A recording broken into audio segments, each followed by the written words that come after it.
Hello dear learners, welcome to this video. मेरा नाम अनुज गर्ग है। मैं पिछले 10 वर्षों से सिविल सर्विसेज के लिए हिस्ट्री को पढ़ाता हुआ आ रहा हूं। यूट्यूब पे आपने या आप में से कुछ ने शायद मेरी वीडियोस को पहले भी देखा होगा। आज मैं इस वीडियो के थ्रू अनअकैडमी के द्वारा बाइलिंगुअल भाषा के लिए जो आरंभ बैच लॉन्च किया जा रहा है और इंग्लिश के लिए जो एक्सपीडिशन बैच लॉन्च किया जा रहा है, जो उन सभी लर्नर्स के लिए एक वन स्टॉप सॉल्यूशन सिद्ध होगा जो 2024 में अपने अटेम्प्ट को देने वाले हैं। उन सभी के सारे क्वेश्चंस को एड्रेस करने के लिए वीडियो लाया हूं।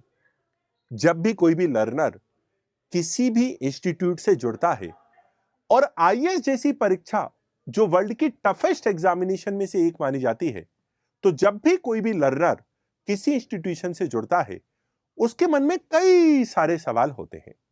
हमने यूट्यूब वीडियोस के कमेंट सेक्शन में आपके उन सवालों को भी देखा। सवाल होना तो नेचुरल है कि हमें लेक्चर के बाद पीडीएफ्स दिए जाएंगे कि नहीं, उन हैंडआउट्स में हमें चार्ट्स, माइंड मैप्स दिए जाएंगे कि नहीं, क्या वो बड़े बड़े पैराग्राफ जैसे हैंडआउट्स होंगे या छोटे छोटे बुलेट पॉइंट्स में कंज्यूम कर पाए इस तरह से नॉलेज को दी जाएगी। प्रीलिम्स और मेंस की तैयारी कैसी की जाएगी, क्या हमें पढ़ाने के दौरान ही आंसर राइटिंग में भी एबिलिटी डेवलप करने की मदद की जाएगी, करंट अफेयर्स की प्रिपरेशन हमें किस तरह से कराई जाएगी। ऐसे कई सारे सवाल आप लोगों के मन में रहते होंगे और रहना भी चाहिए। अगर नहीं है तो ये करिए आप अपने आप से प्रश्न जब भी आप किसी भी इंस्टीट्यूशन से जुड़ते हैं, क्योंकि आप लोगों को एक इंस्टीट्यूशन का एक्सपीरियंस भी तो देखना होता है ना कि यूपीएससी की फील्ड में उसका अनुभव कितना पुराना है, जो बहुत मैटर करता है। आज मैं आपके उन सभी क्वेश्चंस को एड्रेस करने की कोशिश करूंगा। ये केवल अनअकैडमी के जो बहुत ही अच्छे इनिशिएटिव हैं, बहुत ही लो कॉस्ट प्राइस पे इतनी अच्छी ऑफरिंग जो आपको दी जा रही है। आज इस वीडियो का मकसद केवल उसके बारे में नहीं होगा, बल्कि इसका मकसद काफी लार्जर है। आप जब प्रिपरेशन करते हो तो कॉम्प्रिहेंसिवली आप कैसे प्रिपरेशन करो, इसको मैं आप लोगों को आज बताने वाला हूं। प्रीलिम्स में आने वाले क्वेश्चन, और आप लोग देख सकते हो कि यूपीएससी प्रीलिम्स 2000 अगर आप देखेंगे बड़े ध्यान से, तो यूपीएससी का प्रीलिम्स का कट ऑफ जो था वो 2016 में 116 था और वही कट ऑफ ड्रॉप होके 2021 में 88 हो चुका है। मतलब प्रीलिम्स का एग्जाम हर साल टफ होता चला जा रहा है। इसके ऊपर भी बात करूंगा मैं आप लोगों से। अनअकैडमी आपको प्रीलिम्स में कैसे मदद करेगा उसके ऊपर बात करेंगे। उसके साथ साथ हम लोग बात करेंगे कि आपको मेंस की तैयारी कैसे करनी होती है। अब मैं आप लोगों के लिए एक स्लाइड लाया हूं जिसमें एक बच्चे ने एक डेमो आंसर लिख रखा है। आपको कैसे उसमें बेहतरी प्राप्त करनी है इसके बारे में भी बात करूंगा। साथ साथ मैं आपको अपने नोट्स भी दिखाऊंगा। कई बार बच्चों का प्रश्न होता है कि सर नोट्स कैसे बनाएं, तो मैं खुद के नोट्स आपको दिखा देता हूं।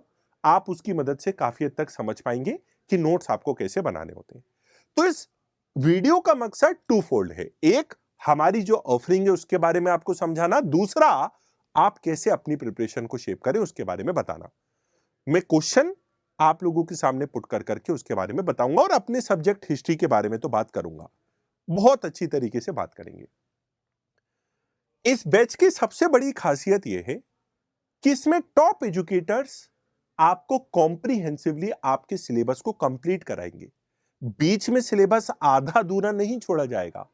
फिक्स्ड टाइम स्लॉट्स पे आप लोगों की डेली लाइव क्लासेस होंगी। कॉम्प्रिहेंसिव तरीके से आपको टॉप एजुकेटर्स पढ़ाएंगे। जब मैं बात करता हूं टॉप एजुकेटर्स की, तब मैं बात कर रहा होता हूं सिद्धार्थ अरोरा सर की, जो पॉलिटी के एक तरीके से विशेषज्ञ हैं। बहुत कॉम्प्रिहेंसिव तरीके से सर के वीडियोस आप लोगों ने पहले देख रखे होंगे। पॉलिटी के ऊपर, लक्ष्मीकांत के ऊपर सर ने एक बहुत ही अच्छी सीरीज भी ली थी, सुप्रीम कोर्ट से एसोसिएटेड भी है। तो आप लोगों को काफी एक्सपीरियंस है, सर पॉलिटी कवर कराएंगे। सुदर्शन गुजर सर, आप लोग जानते हो ज्योग्राफी के लिए one of the best faculties. आप लोगों ने उनकी भी यूट्यूब पे सीरीज देखी होगी, जो कि मैप्स के बारे में है, जो कि इन्वायरमेंट के बारे में है। अगर मैं बात करूं मृणाल पटेल सर की, India's leading faculty for Indian economy, आप लोग सभी इस बात को जानते हो और सर के हैंडआउट्स कितने पॉपुलर हैं वो भी आप लोग जानते हो। कॉम्प्रिहेंसिव तरीके से मृणाल सर आपको अपने विषय को कवर कराते हैं। तो जितने भी नाम आपको दिख रहे हैं ना अनअकैडमी प्लेटफॉर्म पे, ये ऐसे सभी एजुकेटर्स हैं जिनको अपनी फील्ड में काफी अनुभव रहा है और जिन्होंने काफी सिलेक्शंस इस पूरी परीक्षा में करवाए हैं। अब बात आती है कि कॉम्प्रिहेंसिव कवरेज का मतलब क्या है, और कभी-कभी इस तरह के क्वेश्चंस भी लर्नर्स के मन में होते हैं कि जब एंशिएंट इंडियन हिस्ट्री का सिलेबस 15 से 17 लेक्चर में कवर किया जा सकता है, तो फिर अनअकैडमी 25 सेशन में आपको एंशिएंट हिस्ट्री को कवर क्यों करा रहा है? दूसरी जगह तो 15 से 17 सेशन में ही कवर हो रहे, तो आप लोग 25 सेशन में क्यों कवर करा रहे हैं? देखिए, 15 से 17 सेशंस में भी आपकी फीस तो वही रहेगी, 25 सेशन में भी आपकी फीस वही रहेगी। अगर हम 25 सेशन में करा रहे हैं तो कुछ सोच समझ के करा रहे होंगे। जब मैं एंशिएंट इंडियन हिस्ट्री के सिलेबस को 15 से 17 लेक्चर के ऑब्जेक्टिव के साथ कवर कराने का इंटेंट रखता, तो शायद मैं उस सिलेबस को कॉम्प्रिहेंसिवली कवर नहीं कर पाता। एग्जाम्पल के तौर पे बताता हूं, जब 15 से 16 लेक्चर या 17 लेक्चर में एंशिएंट हिस्ट्री को पढ़ाने का प्रयास किया जाता है, तब वहां पे एक अजम्पशन रहता है कि लर्नर को बहुत सारी चीजों के बारे में ऑलरेडी पता होगा, प्रायर नॉलेज होगी। जैसे मैं आपको एक एग्जांपल देता हूं, मैं आपको एक उदाहरण देता हूं। आप लोगों ने सभी ने यूक्रेन और रशिया के क्राइसिस के बारे में सुना होगा। यह क्राइसिस आज का नहीं है, 2022 में तो इसका डेवलपमेंट, जैसा आप लोगों को पता है, फरवरी से होना चालू हुआ, लेकिन इनके बीच का विवाद आज का नहीं है। 2014 में रशिया ने क्रीमिया का एनेक्सेशन किया था। 1991 में यूएसएसआर के विघटन के बाद यूक्रेन एक प्रकार से अलग हो गया था। 1954 में यूक्रेन को क्रीमिया दिया था रशिया ने, उसके पहले की बात अलग है। तो इनके बीच का विवाद तो 9th 10th सेंचुरी से चल रहा है सर। लेकिन क्या आपको पता है कि रशिया जो है, काफी लोग आज सोचते हैं कि रशिया का नेक्स्ट स्टेप क्या होगा, क्या रशिया इन्वेड करेगा दोबारा यूक्रेन में? मैं आपको अपनी हिस्ट्री की समझ से एक बहुत इंपॉर्टेंट टर्म बताता हूं जिसका नाम है रशियन कॉन्शियसनेस। अब आप कहोगे कि ये रशियन कॉन्शियसनेस शब्द का मतलब क्या है? रशियन कॉन्शियसनेस शब्द का मतलब क्या है? तो इंडियन कॉन्शियसनेस शब्द का मतलब क्या होता है? इंडियन कॉन्शियसनेस शब्द का मतलब होता है वसुदेव कुटुंबकम। इंडियन कॉन्शियसनेस शब्द का मतलब होता है सर्वे भवन्तु सुखिना। इंडियन कॉन्शियसनेस का मतलब है अहिंसा। अब मैंने आपको इंडियन कॉन्शियसनेस का मतलब एक्सप्लेन नहीं किया है, लेकिन मैंने अहिंसा शब्द का प्रयोग करा। मैंने बोला वसुदेव कुटुंबकम, मैंने बोला सर्वे भवन्तु सुखिना। मतलब इंडिया के डीएनए में तो यही चीजें शामिल है ना। इंडिया की कॉन्शियसनेस का मतलब जो हमारे डीएनए में, हमारी साइकोलॉजी में एंशिएंट पास्ट से है, जैसे हम बिहेव करते हैं। यूनिवर्सल ब्रदरहुड में हम बिहेव नहीं करते क्या? इंडिया की साइकोलॉजी और इंडिया का डीएनए यही तो है। इंडिया का डीएनए अहिंसा है, इंडिया का डीएनए सर्वे भवन्तु सुखिना है। इसलिए तो हमारी बहुत समय तक एक पॉलिसी रही थी, no first use of nuclear weapon. तो इंडिया का डीएनए, इंडिया की कॉन्शियसनेस है जो एंशिएंट पास्ट समय से हमारी सभ्यता में मौजूद है। सर्वे भवन्तु सुखिना, ब्रदरहुड, राइट? उसी तरह से रशियन कॉन्शियसनेस का मतलब हुआ जो चीज रशिया के डीएनए में शुरुआत से मौजूद है। और एक चीज जो रशिया की दिमाग में, डीएनए में शुरुआत से मौजूद है, वो है एक्सपेंशन, मतलब विस्तार करो। आप लोगों को जान के आश्चर्य होगा, 1551 से लेके 1917 रशियन क्रांति तक रशिया ने हर साल 1,00,000 किलोमीटर स्क्वायर पर ईयर की दर से एक्सपेंड किया है, विस्तार किया है अपने एम्पायर का। आज जो आपको रशिया का इतना बड़ा एरिया देखने को मिलता है ना, रशिया ने 1551 से लेके 1917 तक ऑन एन एवरेज हर साल औसतन 1,00,000 स्क्वायर किलोमीटर की दर से हर साल एक्सपेंड किया है। मतलब लगभग 350 सालों में उसने 350 इंटू 1,00,000 स्क्वायर किलोमीटर एक्सपेंशन किया है। रशिया की कॉन्शियसनेस में एक्सपेंशन है सर, रशिया के डीएनए में एक्सपेंशन है, रशिया की कॉन्शियसनेस है। जैसे इंडिया की कॉन्शियसनेस है ना, अहिंसा, सर्वे भवन्तु सुखिना, यूनिवर्सल ब्रदरहुड, उसी तरह से रशिया की कॉन्शियसनेस में एक्सपेंशन है, आपको दिखाई पड़ रहा है। 350 सालों तक उसने 1,00,000 स्क्वायर किलोमीटर की दर से एक्सपेंड किया है। तो ये रशिया की कॉन्शियसनेस है। अब मैं जब आपको यूक्रेन और रशिया के बारे में पढ़ा रहा हूं, मैं अज्यूम कर सकता हूं कि आपको यह बात पता होगी। अगर आपको यह बात पता नहीं होती तो उतनी बेहतर तरीके से आप रशिया को समझ नहीं पाते, रशिया के रुख को समझ नहीं पाते, डायरेक्टली इनडायरेक्टली, जो आपको समझने में मदद करेगा अपने सब्जेक्ट को।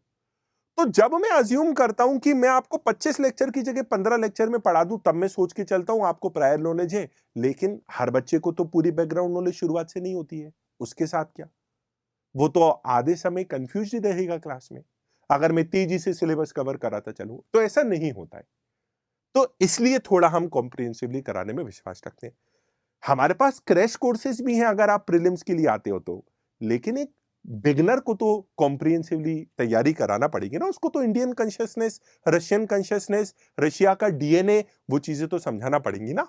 दूसरी बात देखो, जब मैं आपको 15 लेक्चर के ऑब्जेक्टिव के साथ पढ़ाने के लिए एंशिएंट हिस्ट्री को आता हूं, चांसेस होंगे कि मैं रखमाबाई और गोपाल बाबा वागलंकर जैसे जो टॉपिक्स हैं, हालांकि ये मॉडर्न हिस्ट्री के टॉपिक्स हैं, इनका दायित्व आपके ऊपर छोड़ दूं। मैं अज्यूम कर लूं कि बच्चा खुद से ही पूरा हार्डवर्क कर लेगा और रखमाबाई और गोपाल बाबा वागलंकर जैसे टॉपिक्स पे वो खुद से ही पहुंच जाएगा। अब आप कहोगे कि सर आपने ये दो एग्जांपल क्यों दिए? यूपीएससी के प्रीलिम्स 2020 के एग्जाम में मॉडर्न हिस्ट्री से ये दो क्वेश्चंस पूछे गए थे, और ये दो क्वेश्चंस निश्चित तौर पे मैं खुद एडमिट करूंगा थोड़ी डिफिकल्ट कैटेगरी के क्वेश्चन है। आप लोग देख सकते हो, विट्ठल विध्वंसक नाम का जो मंथली जनरल था, जिसने अनटचेबल्स को अपनी ऑडियंस बनाया, उसको लिखा गया था किसके द्वारा? गोपाल बाबा वागलंकर के द्वारा। तो ये क्वेश्चन यूपीएससी ने 2020 में पूछ लिया। आप लोगों को मैं ये बोल रहा हूं कि मॉडर्न हिस्ट्री की जो स्टैंडर्ड किताबें हैं वो भी इस टॉपिक को कवर नहीं करती हैं। गोपाल बाबा वागलंकर, विट्ठल विध्वंसक, मासिक पत्रिका इन्होंने अनटचेबल्स को बना के लिखी। दूसरा एग्जाम्पल 2020 के एग्जाम का, ये प्रीलिम्स का रखमाबाई केस के बारे में पूछा गया है। अब ये रखमाबाई केस किससे रिलेटेड है? रखमाबाई केस रिलेटेड है एज ऑफ मैरिज से, मतलब एज ऑफ कंसेंट से, मतलब विवाह की उम्र से। रखमाबाई केस रिलेटेड है वुमेन की एजुकेशन से। रखमाबाई केस रिलेटेड है एक तरीके से कॉन्जुगल राइट्स से, मतलब विवाह होने के बाद जो एक पति पत्नी के बीच में संबंध होते हैं उससे संबंधित है। तो तीनों ही इसके पॉइंट सही है। आप लोग देखिएगा, आमतौर पे रखमाबाई केस को भी किताबों में कवर नहीं किया जाता है। जब मैं ये कोशिश करूंगा कि मैं सिलेबस को जल्दी जल्दी खत्म कर दूं, तो शायद मैं ये एक्सपेक्ट करूंगा कि इस प्रकार की जो पेचीदगियां होती हैं, जो यूपीएससी आजकल क्वेश्चन पूछ रहा है, सेंट जेवियर के बारे में 2021 में क्वेश्चन पूछ लिया, इस बार क्वेश्चन पूछ लिया कि विजयनगर एम्पायर के रिप्रेजेंटेटिव से परमिशन लेके ब्रिटिश ने मद्रास में एक फैक्ट्री खोली थी, उसका नाम था वेंकटगिरी। कौन वेंकटगिरी को जानता है भाई? कौन जानता है कि वेंकटगिरी एक नायक हुआ करता था विजयनगर एम्पायर में, और उससे परमिशन लेके विजयनगर एम्पायर के रिप्रेजेंटेटिव से ब्रिटिश ने अपनी मद्रास में फैक्ट्री खोली थी? डिफिकल्ट हो रहा है ना। इस तरह के टॉपिक्स आप मिस कर दोगे, और मैं खुद मिस कर दूंगा अगर मैं हड़बड़ी में आपको सिलेबस को कंप्लीट कराऊंगा, because it won't give me the chance to discuss over this topics. मैं ये नहीं कह रहा हूं कि मैं वो हर टॉपिक आप लोगों को कवर करा दूंगा, मतलब हर एक फैक्ट में आपको हिस्ट्री का कवर करा दूंगा, प्रीलिम्स में जो भी आ सकता है, इस प्रकार का क्लेम तो कोई भी नहीं कर सकता, लेकिन एटलीस्ट ट्राई तो कर सकते हैं उसको कॉम्प्रिहेंसिवली कवर करा के। इसलिए आप लोगों को जब मैं बोलता हूं 18 महीने का बैच, तो वो इसलिए यूजफुल हो जाता है। हमारा ये भी फोकस रहता है, जैसे आप देखिए एंशिएंट हिस्ट्री जब हम आपको पढ़ा रहे हैं, तो factors of continuity in Indian civilization जैसे टॉपिक्स भी पढ़ा रहे हैं। Factors of continuity in Indian civilization का मतलब क्या है? इंडियन सिविलाइजेशन में कंटिन्यूटी के फैक्टर्स, कौन कौन सी ऐसी ट्रेडिशन, कौन सी परंपराएं हैं जो प्रेजेंट डे इंडियन सोसाइटी में भी हमें देखने को मिल रही है, जो पास्ट से लेके प्रेजेंट डे तक मौजूद है, जो पास्ट से लेके प्रेजेंट डे तक मौजूद है। फॉर एग्जाम्पल, जैसे कि आप बात करोगे यज्ञ की परंपरा, पास्ट में भी होती थी, प्रेजेंट में भी है। आप बात करोगे नेचर की वर्शिप, प्रकृति की पूजा, पास्ट में भी होती थी, आज भी हो रही है। तो कहीं ना कहीं इंडियन सोसाइटी में काफी सारे फैक्टर्स ऑफ कंटिन्यूटी, निरंतरता के तत्व देखने को मिलते हैं। अब यूपीएससी ने 2021 में 2021 में क्वेश्चन पूछ लिया, what makes the Indian society unique in sustaining its culture?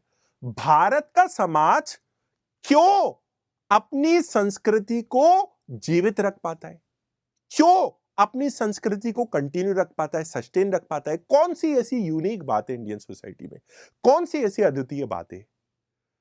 तो भैया वो अद्वितीय बात का आंसर आपको मिलेगा प्रोफेसर अमर्त्य सेन की किताब द आर्ग्यूमेंटेटिव इंडियन में, जहां पे उन्होंने बोला है इंडियंस आर इनबॉर्न डेमोक्रेट्स, क्योंकि भारत में शुरुआत से लोकतांत्रिक परंपरा रही है, भारत में सोचने की आजादी रही। अब अगर मैं इतनी हड़बड़ाहट में जब कवर कराऊंगा 15-17 लेक्चर में, तो फिर मैं कैसे आपको इन टॉपिक्स के लिए तैयार करा पाऊंगा जो यूपीएससी क्वेश्चन पूछ रहे हैं? तो देखो, 18 महीने का ये बैच है ना, इस इंटेंट से आया है कि आपको कॉम्प्रिहेंसिव कवरेज एक एक एजुकेटर अपने विषय का कराए। And I am very very confident, आप जो लाइनअप देख पा रहे हो स्क्रीन पे, मतलब आप जो लाइनअप देख पा रहे हो, इस लाइनअप को देखने के बाद मुझे नहीं लगता इससे बेटर या बेहतर कोई भी ऑप्शन हो सकता है। ठीक है, दूसरे प्रीलिम्स के ऊपर तो मैंने बात करी, प्रीलिम्स टफ होता चला जा रहा है। 2016 में 116 में सिलेक्शन हो जाता, 116 डिवाइडेड बाय 2 मतलब 58 क्वेश्चन 100% एक्यूरेसी के साथ भी किए होते हैं, हालांकि ऐसा होता नहीं है 100% एक्यूरेसी। तो 116 मतलब 58 क्वेश्चन 100% एक्यूरेसी के साथ सही किए होते, आपका सिलेक्शन हो जाता। 2021 में 2021 में आपका सिलेक्शन जो है वो हो जाएगा 88, अगर मैं मान लेता हूं राउंड फिगर में 44 क्वेश्चन को सही करने से। मतलब एक तरफ आपका सिलेक्शन हो रहा था 58 क्वेश्चन को सही करने में, और आज 5 साल बाद स्थिति यह है कि अगर आपने 44 सही करे तो ही हो जाएगा। टफ हो रहा है ना एग्जाम, टफ हो रहा है, फैक्चुअल क्वेश्चंस कुछ आ रहे हैं, हिस्ट्री और टफ होता चला जा रहा है। समझ में आ रही मेरी बात? तो ये सारी चीजें आपको प्रोवाइड की जाती है। दूसरा इंपॉर्टेंट क्वेश्चन, नोट्स और हैंडआउट्स। अब देखो, कुछ बच्चे शायद ऐसे भी होंगे जो सेल्फ प्रिपरेशन करना चाहते हैं, जो इस बैच में अपने आप को एनरोल करना नहीं चाहते, तो मैं अपने हैंडआउट्स भी दिखा दूंगा ताकि आप लोगों को आइडिया मिल जाए आपको नोट्स कैसे बनाने होते हैं। जो कॉम्प्रिहेंसिव लेक्चर होते ना, उसके बाद आपको टॉप एजुकेटर्स जो होते हैं वो खुद के हैंडआउट्स भी देते हैं। जैसे मान लीजिए मैंने आपको हिस्ट्री पढ़ाई तो मैं आपको हैंडआउट प्रोवाइड करता हूं, मृणाल सर ने आपको इकोनॉमी पढ़ाई तो आपको हैंडआउट प्रोवाइड करते हैं। समझ में आ रही मेरी बात? कभी कभी आपसे कोई हैंडआउट मिस हो जाता है या उसकी अवेलेबिलिटी नहीं होती है, तो हमारे नोट्स हैं आपके लिए, आप उनको रेफर कर सकते हो। तो सबसे पहले मैं ऐसा करता हूं, आपको नोट्स दिखा देता हूं ताकि उसकी मदद से आप समझ पाओ कि आपको खुद को नोट्स कैसे बनाने होते हैं और हम आपको किस तरह के नोट्स प्रोवाइड करते हैं। मैं थोड़ा सा इसको जूम इन कर लेता हूं। ये सैंपल नोट्स हैं एंशिएंट इंडियन हिस्ट्री के, आप लोग देख सकते हो इनको। एकदम पीडीएफ फॉर्मेट में आपको दिए जाते हैं, क्रिस्प समरी दी जाती है। ओके, आपको क्रिस्प समरी दी जाती है। यहां पे आप लोग देख सकते हो, बड़े बड़े पैराग्राफ नहीं है, छोटे छोटे बुलेट पॉइंट्स हैं, छोटे छोटे बुलेट पॉइंट्स हैं। अब जैसे आप आगे बढ़ेंगे, अब इन्हीं में हमने क्या करा है, आपके लिए कंपैरिजन चार्ट्स को भी डाल दिया है। अब ये कंपैरिजन चार्ट है 4 पीरियड का, ऋग्वैदिक पीरियड, लेटर वैदिक पीरियड, महाजनपद पीरियड, मौर्य पीरियड में एग्रीकल्चर कैसा था, आयरन टेक्नोलॉजी की स्थिति कैसी थी, ट्रेड एंड कॉमर्स की स्थिति कैसी थी, टैक्सेशन की स्थिति कैसी थी। फिर आप जब आगे बढ़ेंगे तो बुलेट पॉइंट्स आपको देखने को मिल रहे हैं। बुलेट पॉइंट्स के साथ साथ इसमें एक बहुत अच्छी बात यह है कि चार्ट्स का प्रयोग भी किया गया है, कहीं कहीं पे दोनों भाषाओं में दिए गए हैं आपको, ठीक है, हिंदी और इंग्लिश दोनों में। और इसके साथ साथ इसकी सबसे बड़ी खासियत मैं आपको बताता हूं, आप लोग देखिएगा, please try to understand this very important point. Let me just show you कि इन पीडीएफ्स में छोटे बुलेट पॉइंट्स तो आप लोगों को दिए ही गए हैं, लेकिन अगर आप यहां पे ध्यान से देखेंगे तो यूपीएससी के क्वेश्चंस को भी आपको हमने यहीं के यहीं दे दिया है और उनके आंसर्स को भी यहीं के यहीं दे दिया है। ये 2020 में बुद्धिज्म के ऊपर क्वेश्चन पूछा गया था, पाल डायनेस्टी से रिलेट करके। इसी तरीके से अब जैसे बीच बीच में इंपॉर्टेंट जानकारी आपको दी जा रही है बी आर अंबेडकर और बुद्धिज्म के बारे में, तो बी आर अंबेडकर का बहुत बड़ा क्रेडिट रहा था बुद्धिज्म को इंडिया में रिवाइव करने का। लेकिन बुद्धिज्म दो चीजों के लिए जाना जाता है, एक तो ध्यान के लिए, एक तो मेडिटेशन के लिए बुद्ध जाने जाते हैं, दूसरा बुद्ध जाने जाते हैं सोशल रिफॉर्म के लिए। उन्होंने समाज सुधार की भी तो बात करी थी। तो बी आर अंबेडकर साहब ने मॉडर्न इंडिया में जिस बुद्ध को दोबारा उजागर किया था वो कौन थे? एनलाइटनमेंट वाले बुद्धा या सोशल रिफॉर्मर वाले बुद्धा? तो वो सोशल रिफॉर्म वाले बुद्धा को, बुद्धिज्म को बी आर अंबेडकर साहब ने रिवाइव किया। तो प्रेजेंट डे से कनेक्ट करके आपको वो पूरी बताई गई है जानकारी, आप देख सकते हो बुद्धिज्म का प्रेजेंट टाइम में क्या रिलेवेंस है। अब इसी तरह से प्रीलिम्स के क्वेश्चंस को भी इंटीग्रेट किया गया है, इस तरह से आप लोगों को हैंडआउट्स दिए जाते हैं। मान लीजिए आपसे हैंडआउट्स आप लोगों को किसी केस में उपलब्ध नहीं होते हैं, तो आप लोगों के पास अनअकैडमी की कॉम्प्रिहेंसिव नोट्स होते हैं। यदि आप आइकॉनिक सब्सक्रिप्शन को लेते हैं, आपको प्रिंटेड मिलते हैं और नहीं तो आपको पास पीडीएफ अवेलेबल होती है। तो आपके लिए नोट्स भी बड़े सिस्टमेटिक तरीके से हम लोगों ने बनाए हैं, बहुत ही कॉम्प्रिहेंसिव तरीके से। तो ये दूसरी चीज हम आप लोगों को प्रोवाइड करते हैं। पहला, टॉप एजुकेटर्स का कॉम्प्रिहेंसिव गाइडेंस, जिसमें वो मैंने आपको एग्जांपल दिया ना रशियन कॉन्शियसनेस, मैंने आपको एग्जांपल दिया ना गोपाल बाबा वागलंकर, रखमाबाई केस, राइट, वो सारी चीजें कवर कराई जाती हैं। दूसरे नोट्स। और तीसरी बात, टेस्ट सीरीज। प्रीलिम्स के बारे में मैंने थोड़ी देर पहले बात करी, मैंने रखमाबाई केस और दूसरे क्वेश्चंस और उसके साथ साथ प्रीलिम्स के कट ऑफ के ऊपर भी बात करी। इसके टेस्ट आपको उपलब्ध होते हैं।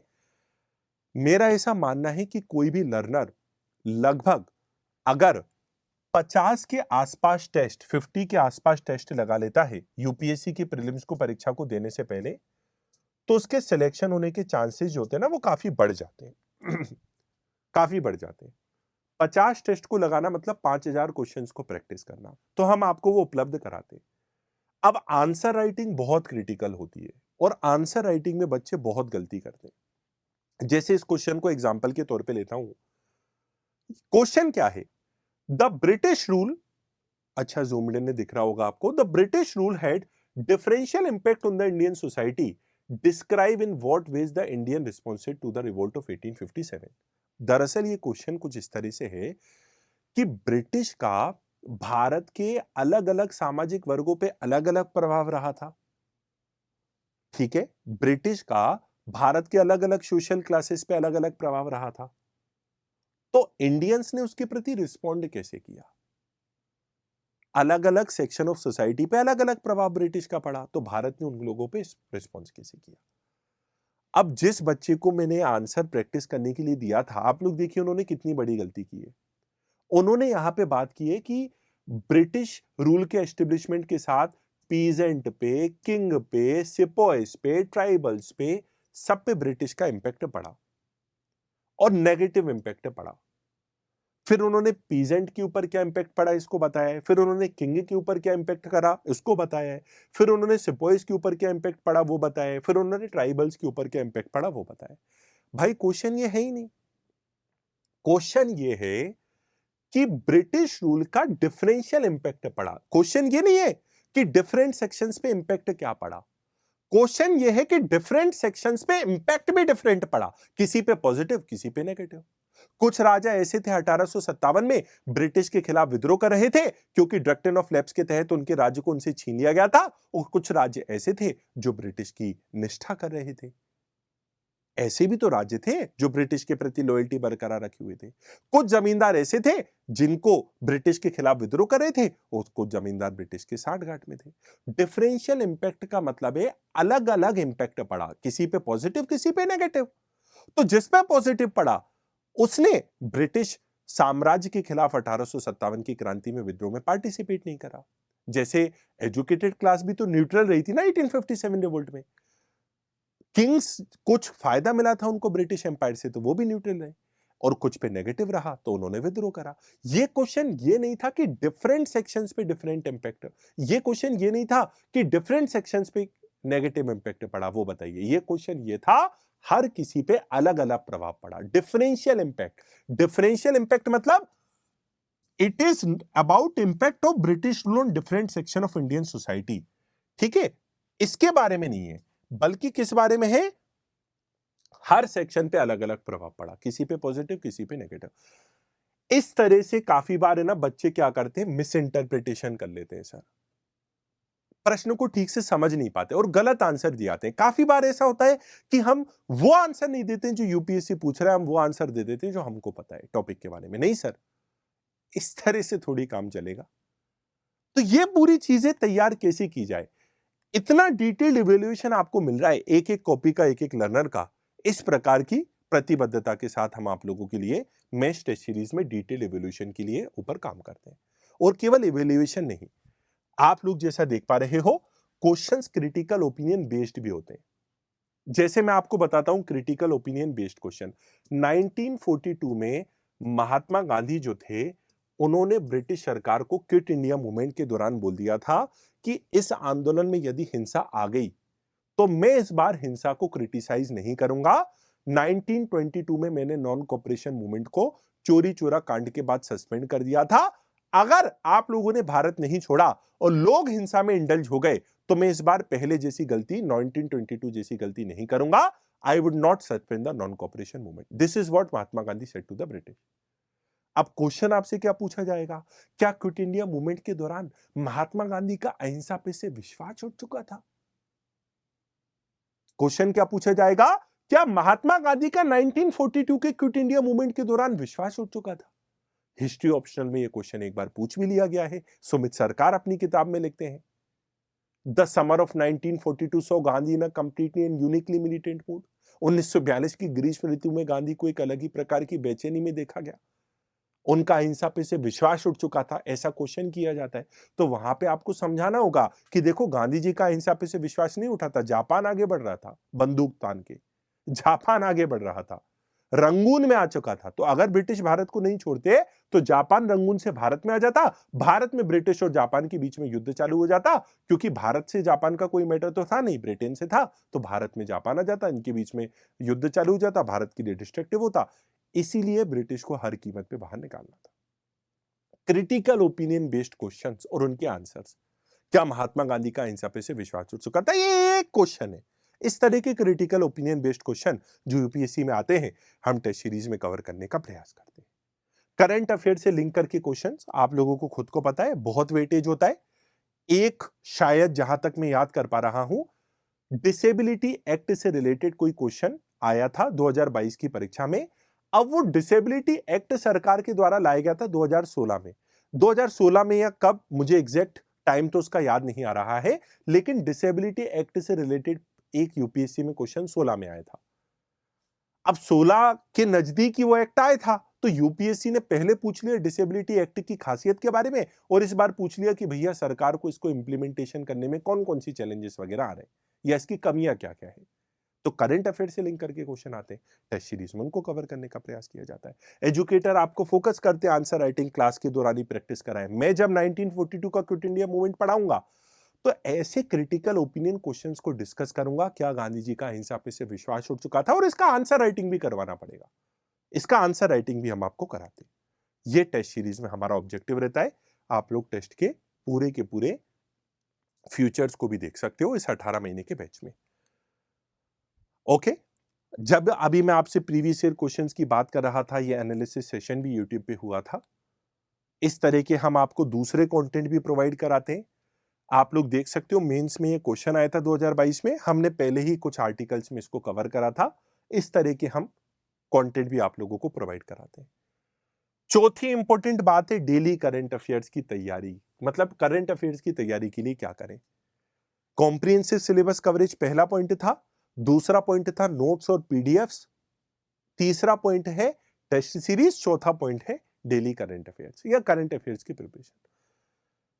यूपीएससी ने 2022 के प्रीलिम्स के एग्जाम में क्वेश्चन पूछा रामानुज की थ्योरी के बारे में, कि रामानुज का जो सिद्धांत था भक्ति आंदोलन के दौरान वो क्या था। तो उसका आंसर कुछ इस तरह से था कि रामानुज जो थे वो भक्ति के रूट से सेल्वेशन प्राप्त करने की बात करते थे, ईश्वर के प्रति भक्ति के रूप से।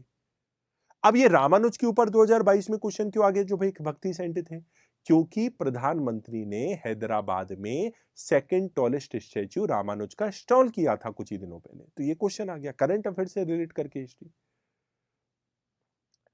बहुत एक हमारी, मतलब इस तरह से आप लोगों से क्वेश्चन पूछे जा रहे हैं।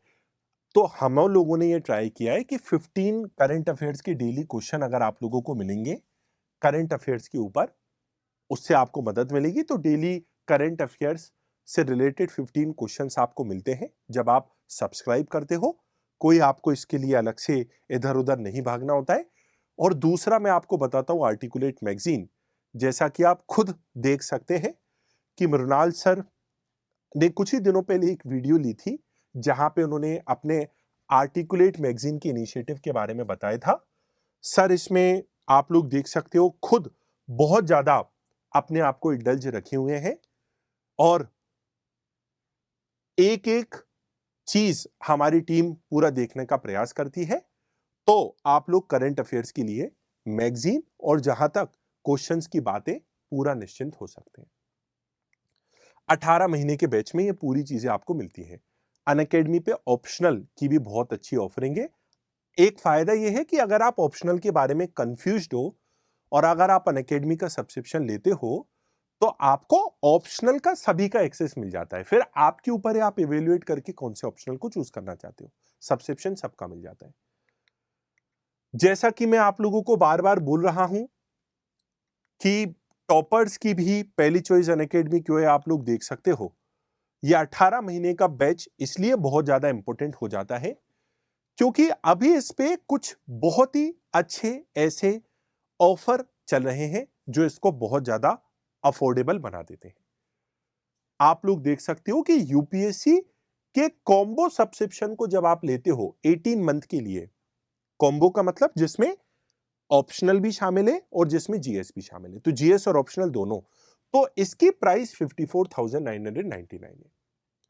और यदि इसमें भी आप अनुज यूपीएससी मेरे कोड को यूज करोगे ANUJ UPSC, तो आपको एडिशनल 10% का डिस्काउंट मिल जाएगा। इसका मतलब यह है 55,000 में से लगभग आप लोगों को 5,500 रुपीज का डिस्काउंट मिल जाएगा अनुज यूपीएससी कोड को यूज करने के बाद। डिस्क्रिप्शन में लिंक है। 18 महीने की कॉम्प्रिहेंसिव तैयारी इंडिया के टॉप एजुकेटर्स के साथ में विथ मतलब ऑल फैसिलिटीज, टेस्ट सीरीज से लेके नोट से लेके हैंडआउट से लेके सब आप लोग एक्सेस कर सकते हो अनअकैडमी प्लेटफॉर्म को। आप लोग इस पे भी 10% प्राइस प्राप्त डिस्काउंट प्राप्त कर सकते हो। आप लोगों के सामने दूसरी जानकारी भी है और 18 महीने मेरे हिसाब से बहुत पर्याप्त समय होता है आपकी प्रिपरेशन को करने में। तो आप लोगों से मेरी मुलाकात, मुझे इंतजार रहेगा 24 तारीख के बैचेस में आप लोग जब जुड़ेंगे तब होगी। बढ़िया तरीके से हम आपको प्रिपरेशन कराएंगे, ऐसा हमारा प्रयास रहेगा। बहुत बहुत धन्यवाद। जय हिंद।